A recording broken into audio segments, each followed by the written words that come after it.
கர்த்தருடைய பரிசுத்த நாமத்துக்கு ஸ்தோத்திரம்.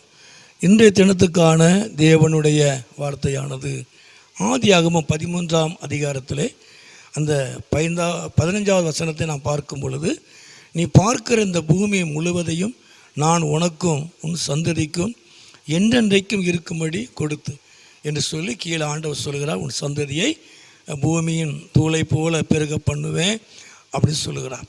அப்போ உண்மையிலே ஆண்டவர் ஆபிரகாமை கர்த்தர் ஆசீர்வதித்தார். இந்த இடத்துல கர்த்தர் ஆசீர்வதிக்கிறார். உன் சந்ததியை என்று சொல்லுகிறார்.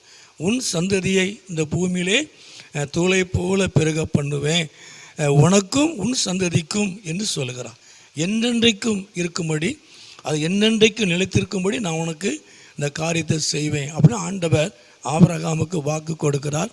அதுக்கு மேலே வாசிக்கும் பொழுது, அந்த 14 வாசிக்கும் பொழுது, கர்த்தர் ஆபிரகாமை நோக்கி உன் கண்களை ஏறெடுத்து நீ இருக்கிற இடத்திலிருந்து வடக்கையும் தெற்கையும் கிழக்கையும் மேற்கையும் 4 பக்கமும் நீ உன் கண்களை ஏறெடுத்து நோக்கிப்பார்.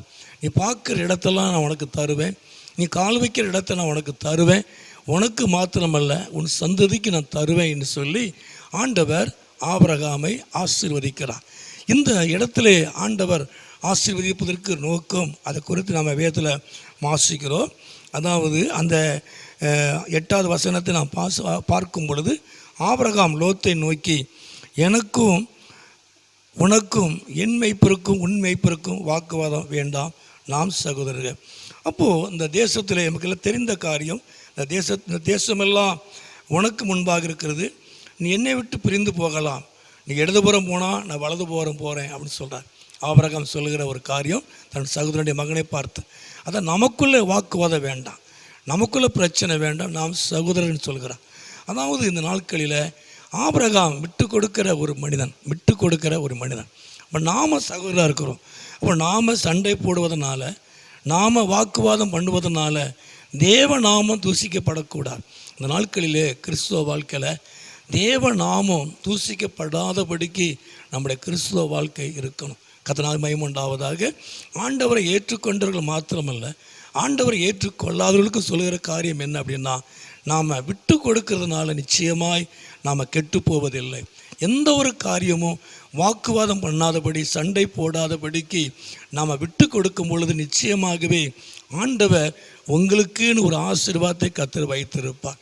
ஆபிரகாம் இதைத்தான் சொல்கிறார். நாம் சகோதரர், நமக்குள்ள வாக்குவாதம் வேண்டாம், நமக்குள்ள பிரச்சனை வேண்டாம், நீ வடக்கே போன நான் தெற்க போகிறேன் அப்படின்னு சொல்லி ஆபிரகாம் மனப்பூர்வமாய் விட்டு கொடுத்ததுனால, தன்னுடைய சகோதரன் மகனுக்கு விட்டு கொடுத்ததுனால தேவன் அடுத்த நிமிடமே தேவன் அவனுக்கு தரிசனமாகி ஆண்டவர் ஆபிரகாமை ஆசீர்வதித்தார். உண்மையாகவே இந்த நாட்களில் ஆவிக்குரிய வாழ்க்கையில் நாம் விட்டு கொடுக்கணும். கிறிஸ்துவ வாழ்க்கையில் நாம் விட்டு கொடுக்கணும். விட்டு கொடுத்து நம்ம பொறுமையோடு கூட போவதனால தேவன் உங்களை அதிகமாய் ஆசீர்வதிப்பார். ஆண்டவர் நாட்களில் இடங்கொள்ளாமல் போக மட்டும் கர்த்தர் உங்களை ஆசீர்வதிப்பார். ஆண்டவர் ஆபிரகாமை ஆசீர்வதித்த கர்த்தர் உங்களையும் உங்கள் குடும்பத்தையும் ஆசீர்வதிப்பார்.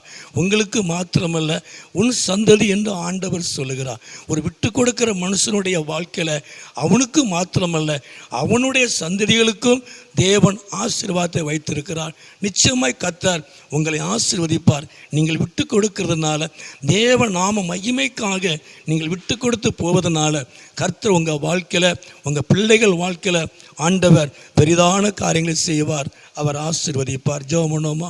எங்களை அதிகமாக நேசிக்கிற நல்ல பிதாவே, அருமையான ஆண்டவரே, இந்த நேரத்துக்காக ஸ்தோத்திரம்.